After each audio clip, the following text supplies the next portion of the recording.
Meron ako natutunan eh. Yung kayang basahin yung isip ng tao. May itatanong ako sa'yo. Additional lang to, madali lang to. Pero ano yung sa isip mo lang. Sasagutin mo siya sa isip mo. Tatanong ko sa'yo, additional tsaka subtraction. Pero ako ang sasagot. Hindi mo sasabihin yung sagot sa akin. Gets mo ba? Parang nalito ako ba? Pagka tama yung sagot ko, wala kang premyo. Pag nagkamali ako, 500. Game? Game! Sige.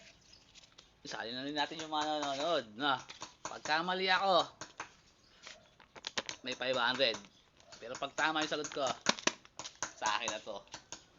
Yung nababasa yung isip. Wow! Natin. Sama na natin yung mga manonood kung sino may nanonood yun. Sali ka.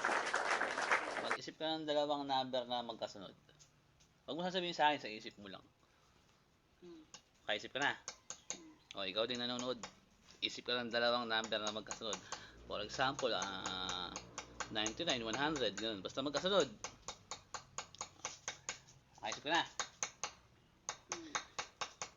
Yung maliit na number, i-plus mo sa 70.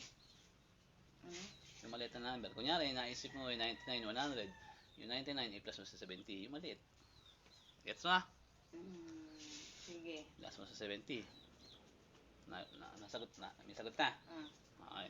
Yung sagot nun, i-minus mo yung malaking number na naisip mo.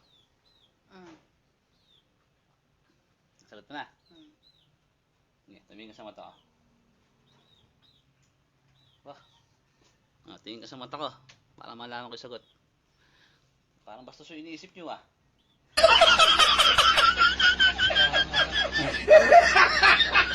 Iniisip nyo ah. Aga-aga, iba yung iniisip nyo ah.